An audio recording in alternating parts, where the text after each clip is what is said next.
Praise the lord. యేసు క్రీస్తు వారి పరిశుద్ధమైన నామంలో మీ అందరికీ వందనాలు, శుభాలు తెలియపరుస్తున్నానండి. యెషయా గ్రంథం 40వ అధ్యాయం 29వ వచనం. సొమ్మసిల్లిన వారికి బలమిచ్చువాడు ఆయనే, శక్తిహీనులకు బలాభివృద్ధి కలుగజేయువాడు ఆయనే అని దేవుని వాక్యం సెలవిస్తుందండి. మనం ఎప్పుడైతే సొమ్మసిల్లిపోతూ ఉంటామో, మన బలము క్షీణించిపోతుందో, మన దేవుడు బలం ఇచ్చేటువంటి దేవుడు. సొమ్మసిల్లిన వారికి బలాభివృద్ధిని దేవుడే కలుగ చేస్తారండి. ఎండిన ఎముకల్లోకి ఎజికేల్ గారి కాలంలో ఎలాగైతే దేవుడు వాటిని మళ్ళా బ్రతికించేదానికి ప్రయత్నం చేసి బ్రతికించారో, మన జీవితాల్లో కూడా బలము తగ్గిపోతే మనల్ని బలపరుస్తారండి. మనం సొమ్మసిల్లిపోతాం. ఏంది నా జీవితం ఇలా ఉంది, నాకేం అర్థం కావటం లేదే, నా లైఫ్ ఎటు నుంచి ఎటు మలుపు తిరుగుద్ది, నేను ఎలా జీవిస్తున్నాను, నా ఆలోచన ఎలా ఉంది, నా మాట తీరు ఎలా ఉందని మనం అనేక ఆలోచనలు కలిగి బాధపడుతూ ఉంటాం, దుఃఖపడుతూ ఉంటాం, డిప్రెషన్లోకి వెళ్ళిపోతాం. అయితే దేవుడు ఏం చెప్తున్నాడంటే, మనము సొమ్మసిల్లితే దేవుడే బలం ఇస్తాడు. ఈ లోకంలో మనుషులు నాకు ఎవరు తోడు రాలేదు, మనుషులు నన్ను ఎవరు బలపరచలేదు, నాకు ఎవరు ధైర్యమైన మాటలు చెప్పలేదు, నాకు ఎవరు తోడు రాలేదని మనం అనుకొని బాధపడుతూ ఉంటాం. మనుషులు తోడొస్తే మన గుండెని గాయం రేపుతారండి, మన నింగా శోధనలోకి నెట్టి వేస్తారు, మన నింగా బాధపరుస్తారు, మన నింగా ఇబ్బందులు పాలు చేస్తారు. కాబట్టి మనం ఏం చేయాలంటే, మనము దేవుడు వాక్యానుసారంగా జీవించాల. దేవుడు ఆయన పరిశుద్ధాత్మ శక్తిని మనకి ఇవ్వాలని ఆశపడుతున్నాడు. ఈ లోకంలో అనేక దుష్ట శక్తులు ఉన్నాయి, ఈ లోకంలో అనేక అపవిత్రాత్మ శక్తులు ఉన్నాయి, ఈ లోకంలో అనేక మనల్ని కీడు కలిగించేదానికి సాతాను మనల్ని శోధించేదానికి ప్రయత్నం చేస్తుంది. అప్పుడు మనం సొమ్మసిల్లిపోయే అవకాశం ఉంటుంది, అప్పుడు మన బలము తగ్గిపోయే అవకాశం ఉంటుంది. దేవుడు ఏం చెప్తున్నారంటే, మనల్ని బలపరుస్తానని దేవుడు చెప్తున్నాడు. మనకి ఆయన పరిశుద్ధాత్మ శక్తిని ఇస్తానని దేవుడు చెప్తున్నాడు. దేవుడు ఆయన వాక్కును పంపి మనల్ని బాగు చేస్తానని దేవుడు చెప్తున్నాడు. ఇంత గొప్ప దేవుడు, ఇంత పరిశుద్ధుడైన దేవుడు మనకున్నప్పుడు మనము దేనికి బాధపడకూడదు, భయపడకూడదు. చింత అనేది మన జీవితంలోకి రానివ్వకూడదండి. చింత వస్తే మనం ఆలోచిస్తాం, మనం ఈ లోకానుసారమైనటువంటి ఆలోచనలతో మనము కృంగిపోయి మన జీవితాన్ని నాశనం మన చేతులారా మనమే దేవుడి చేతుల్లో పెట్టాల్సిన జీవితాన్ని, దేవుడి సేవలో ఉపయోగించాల్సిన జీవితాన్ని మనము ఎంతగానో ఇబ్బందుల పాలవుతాం, శ్రమల పాలవుతాం. కాబట్టి మనం ఈ లోకంలో దేవుడు వాక్యానికి చోటు ఇవ్వాలి. దేవుడు వాక్యం ఎప్పుడైతే మనలోకి వస్తుందో, మనము తగ్గిపోతుంటే, సొమ్మసిల్లుతుంటే దేవుడు వాక్యం మనల్ని బలపరుస్తూ ఉంటుందండి. దేవుడు వాక్యము ఎలాంటి వారికి బాగా అర్థమవుతుందంటే, అన్నీ ఉండి అప్పుడు చదివితే వాక్యం అనేది అర్థం కాదండి.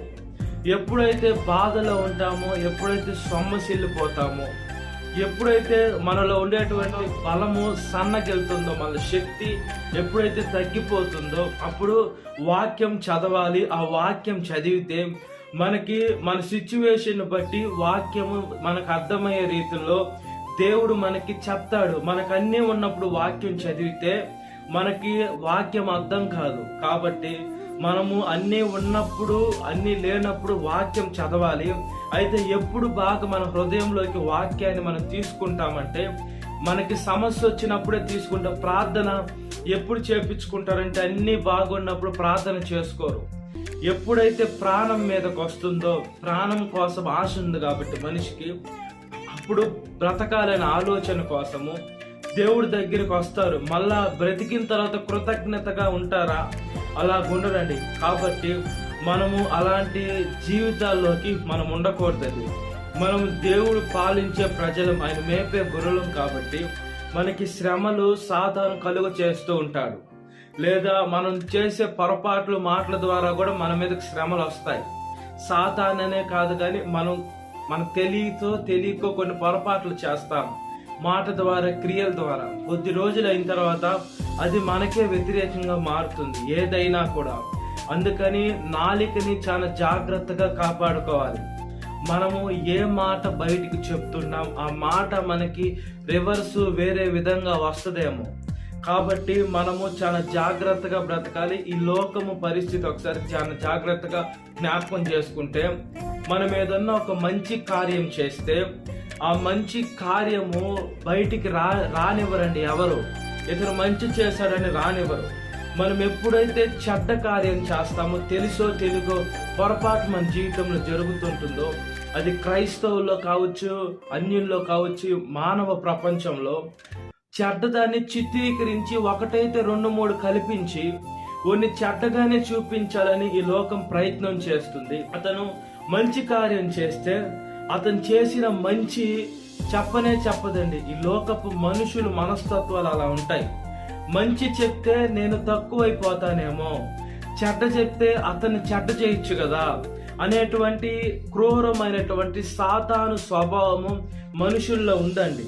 మనము ఒక పని చేస్తున్నాం, ఆ పని ఇతరులకు ఆశీర్వాదకరం అంటే, ఈ బిడ్డ ఈ పని చేశాడు, ఈ బిడ్డ కోసం ప్రార్థన చేయండి, దేవుడు ఈ బిడ్డతో ఉండునట్లుగా, ఈ బిడ్డ చేస్తున్న పనిని దేవుడు ఆశీర్వదించినట్లుగాని మన గురించి ప్రార్థనలో పెట్టమని చెప్తేనే మనకి గొప్ప ఘనతగా ఉంటుంది.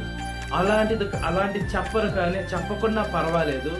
మనం ఎప్పుడైతే తెలుసో తెలియకో లేదా ఒక పొరపాటు చేస్తే, మనం చేసిన పొరపాటుకి 2-3 కలుపుకొని మన మీదకి కీడు విసరాలని మనుషులు ప్రయత్నం చేస్తుంటారు. అప్పుడు మనం ఏమైపోతామంటే సొమ్మసిల్లిపోతాం, మనలో బలము తగ్గిపోతుంది, బలహీనమైపోతాం, మనం చాలా ఇబ్బందులు పాలవుతాం, శ్రమలు పాలవుతాం, మనం కన్నీటికి లోనవుతాం. కాబట్టి మనము దేవుడు వాక్యానుసారంగా జీవించాలండి.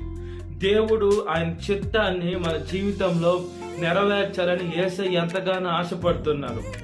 దేవుడి చిత్తాన్ని మనం ఎప్పుడైతే చేయాలని మన మనసులోకి వస్తుందో, అప్పుడు దేవుడు ఏం చేస్తాడంటే ఆయన కొన్ని శ్రమల గుండా మనల్ని నడిపిస్తాడు. ఎందుకు నడిపిస్తాడంటే అనుభవం కోసం. కొన్ని కష్టాల గుండా నడవాలి, కొన్ని అగ్ని పరీక్షల మధ్యలో నడవాలి. ముందు నొయ్య, వెనకాల గొయ్యలాగా ఉంటుంది, మధ్యలో మనం ఉంటాం. అంటే ఇశ్రాయేలీయుల పరిస్థితి చూసుకున్నప్పుడు అలాంటి పరిస్థితుల్లో దేవుడు మనల్ని ఉంచుతాడు. ఎందుకు ఉంచుతాడంటే మనకు అనుభవం రావాలి. మనం ఇతరులకు చెప్పాలంటే ముందు మనకు అనుభవం వస్తేనే మనం చెప్పగలుగుతాం. మనకు అనుభవం రాకుండా మనం చెప్పలేం. కాబట్టి దేవుడు మనతోటే ఉంటాడు. కొన్ని శ్రమల గుండా దేవుడు నడిపిస్తారు. అప్పుడు మనం ఇలాగ అనుకోకూడదు, ఎందుకు దేవుడు నన్ను ఇంత బాధ పెడుతున్నాడు, ఈ దేవుడి దగ్గరికి నేను వచ్చి అన్ని చేస్తున్నా కూడా నాకు ఎందుకు కష్టాలు వస్తున్నాయనే ఆలోచన మనలోకి రాకూడదు. దేవుణ్ణి వదిలేయాలి అని సాతాను ఆలోచన మనలోకి రాకూడదండి. దేవుడు మనల్ని అన్ని రకాలుగా పరిశోధిస్తాడు, వీడు నిలబడతాడా వెళ్ళిపోతాడా అని. మనం ఎప్పుడైతే నిలబడతామో, మనం ఎప్పుడైతే దేవుడి కోసం నెగ్గి ఈ లోకంలో జీవిస్తుంటామో, దేవుడు మన సొమ్మసిల్లితే బలాన్ని ఇచ్చేటువంటి దేవుడు. మన జీవితం, మన శరీరంలోని ఎముకలు కృషించిపోతుంటే, మన ఎముకలకి బలహీనమైపోతుంటే బలం ఇచ్చేటువంటి దేవుడు అండి యేసుక్రీస్తు వారు. కాబట్టి మనం ఈ లోకంలో చాలా జాగ్రత్తగా బ్రతకాలి, యేసయ్య వైపు చూడాలి, యేసయ్య వాక్యానుసారంగా మనం జీవించాలా. మనల్ని బ్రతికిచ్చేది దేవుడు వాక్యమే. మనకి ఈ కాలంలో, కృపాకాలంలో దేవుడు సాక్షాత్తు మనం కనబడి ఫేస్ టు ఫేస్ మానవుల్లాగా మాట్లాడే అవకాశం లేదు. దేవుడు మనతో ఎలా మాట్లాడతారంటే వాక్యంతో మాట్లాడతారు, దేవుని సేవకులతో మాట్లాడతారు, దేవుడితో బిడ్డలతో మాట్లాడతారు. దేవుడు నానా రీతిలో మనతో మాట్లాడతాడు. కొన్నిసార్లు కలలు రావచ్చు, దర్శనాలు రావచ్చు.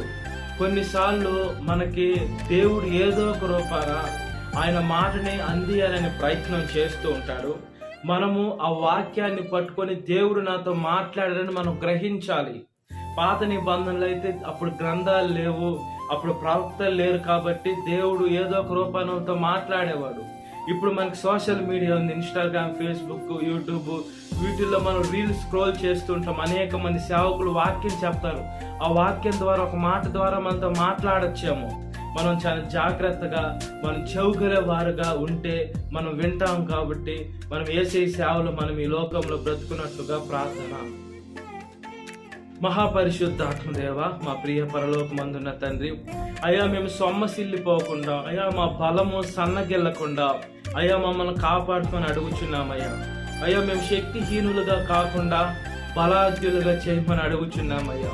అయ్యా మా జీవితాన్ని పరిశుద్ధపరచండి ప్రభువా, స్థిరపరచండి అయ్యా. అయ్యా మీ సేవలో మేము ముందుకు కొనసాగేదానికి సహాయం దయచేయండి నాయన. అయ్యా సాతాను మమ్మల్ని శోధించాలా, బాధ పెట్టాలా, ఇబ్బంది పెట్టాలా, శ్రమ పెట్టాలని సాతాను దాని ప్రయత్నాల్లో ఉంటుంది ప్రభువా. అయ్యా సాతాను ప్రయత్నాలు తుత్తునీలు చేయమని అడుగుచున్నాం. సాతాను ప్రయత్నాలు లేకుండా దేవా పతనము చేయమని అడుగుచున్నాం. సాతాను దేవా ఈ లోకంలో లేకుండా దేవా అయ్యా నిర్మూలన చేసే శక్తి దేవా అయ్యా మానవుల్లో అయితే లేదు కానీ ప్రభువా మీరు ఒక రోజు చేస్తారు. అయితే మేమేం చేయాలంటే సాతాన్ని మా దరిదారుపుల్లో రానియకుండా దాన్ని శోధించినా కూడా శోధాన్ని జయించే శక్తి మేము పొందుకొని అనేక మందిని కూడా దాని బంధకాల నుంచి విడిపించే శక్తి కూడా మీరు మాకు ఇస్తున్నారు. మీకు స్తోత్రం చెల్లిస్తున్నాం అయ్యా. ప్రతి ఒక్క యవనస్తురాన్ని కాపాలని ప్రభువా. యవన వయసులో కాడి మోటి నరుడికి మీరు అది మోపిన వాడు యెహోవా, మీ కాడి మోసేదానికి సహాయం దయచేయండి అయ్యా. అవి చనిపోయిన వారి గురించి అయితే కాదు నాయన, వాళ్ళు బంధువర్గ రక్త సముద్రిక షైబ్లాష్ని కొలిక్షన్ కాపాడండి. చనిపోయిన వారు తిరిగి రాని లోకానికి వెళ్ళిపోయారు. మేము ఎప్పుడైతే మీ బిడ్డలుగా చనిపోతాం అప్పుడు తిరిగి లేపబడతాం. అప్పుడు ఒకరినొకరు చూసుకుంటాం. గాయం రేపేది నా యేసయ్య, గాయం కట్టేది కూడా నా యేసయ్య, మీకు స్తోత్రం చెల్లిస్తున్నామయ్యా. అదే విధంగా దేవ పెళ్లి రోజు జరుపుకునేటువంటి వారిని కాపాడండి. భర్త భార్యని ప్రేమించాలా, భార్య భర్తకు లోబడి ఉండాలా, వాళ్ళిద్దరు కలిసి ఉండాలా. వాళ్ళ బిడ్డను ఆశీర్వదించండి. బిడ్డలు లేని వాడి బిడ్డలు దయచండి. సీయోను ఆశించి క్రీస్తున్న బండపైన వాళ్ళ కుటుంబం కట్టుకునే దానికి సహాయం దయచండి అయ్యా. పుట్టిన రోజు జరుపుకునేటువంటి వారిని కాపాడండి. ఈ లోకంలో బుద్ధినందు జ్ఞానమందు మనుషుల దైందిన వద్దిలైనా మీ దైందిన వద్దిల్లాలి, మీ కాడి మోయాలి, మీ సేవ చేయాలి. ఏ వయసు వారైనా మీరు ఇచ్చిన అద్భుతమైన దయ్యా కిరీటం ఇచ్చినందుకు స్తోత్రం. అలాంటి పుట్టినరోజుల బిడ్డలు అనేకం జరుపుకునేదానికి సహాయం దయచేయండి అయ్యా. ఎవరైతే అనారోగ్యం హాస్పిటల్, ఐసీలు, ఇంటర్న్ సంఖ్యలో మరణ పడకల పైన స్వస్థపరిచి బాగు చేయండి ఆయన. ప్రయాణం బస్సు మార్గం, ఆకాశ మార్గం, నీటి మార్గం, ట్రైన్, ఫ్లైట్, కారు, బైక్ దేంట్లోనైనా క్షేమమైన ప్రయాణం దయచేయండి ఆయన. దేశం మీద యుద్ధాలు తీసుకుని జెరూసలేంని, భారతదేశం, ఇజ్రాయెల్ దేశాన్ని కాపాడి పెట్రోల్, డీజిల్, గ్యాస్ కరువు లేకుండా మూడో ప్రపంచ యుద్ధం రాకుండా సహాయం దయచేయండి అయ్యా. ఎగ్జామ్ రాస్తున్న రాయిపోతున్న బిడ్డలను కాపాడండి అయ్యా. ఎగ్జామ్ రాసిన బిడ్డలు ఖచ్చితంగా పాస్ అవ్వాలా. నేను ఫెయిల్ అవుతాననే బాధ ఎక్కువ వచ్చాను గర్వం లేకుండా వాళ్ళ తల్లిదండ్రులకు మంచి పేరు, ముఖ్యంగా మీకు మంచి పేరు తేవాలా. రాయిపోతున్న బిడ్డలకు ఏ ప్రశ్నకి ఏ జవాబు రాయాలో సహాయం దయచేయండి. పశువుల్ని, పక్షుల్ని, మనుషుల్ని, జంతువుల్ని, జీవరాశిని, ఆ సృష్టిని పరిపాలిస్తున్న మా రక్షకుడా అయ్యా, మీ నామానికి స్తోత్రం చెల్లిస్తున్నామయ్యా. ప్రతి ఒక్క నాలుగు మేము స్తుతించి ప్రతి ఒక్క మోకాలు మీ నామంలో వంగాలి ప్రభువా. అయ్యా సమస్యలను వారికి బలం ఇచ్చేటువంటి దేవా మీకు స్తోత్రం చెల్లిస్తున్నాను ప్రభువా. అయ్యా మా శత్రువులు మమ్మల్ని బాధ పెట్టి, దుఃఖపెట్టి, ఇబ్బంది పెట్టి, అవమానపరచాలనేటువంటి వారిని మారు మనసులోకి నడిపించండి ప్రభువా. మేము శత్రువులను ప్రేమించే మంచి మనసును దయచేయండి అయ్యా. ఏ బిడ్డ నరకంలోకి వెళ్ళడం మీకు ఇష్టం లేదు. అనేక మంది మారు మనసు నీటి బాప్తిసంలోకి వచ్చి మీ సేవలో ముందుకు కొనసాగే శక్తిని దయచేయమని. సాతాను శోధన ప్రతి ఒక్క బిడ్డను విడుదల దయచేయండి. ఈ వాక్యం విడిన ప్రతి ఒక్క బిడ్డను పేరు పేరుని జ్ఞాపకం చేసుకుని దినకాలపు దీంతో నింపమని నజరేయుడైన యేసుక్రీస్తు వారి పరిశుద్ధమైన నామములో మిక్కిలి మనం తడుచున్నాను మా పరలోకమందున తండ్రి. Amen. Praise the Lord. God bless you. Have a great day.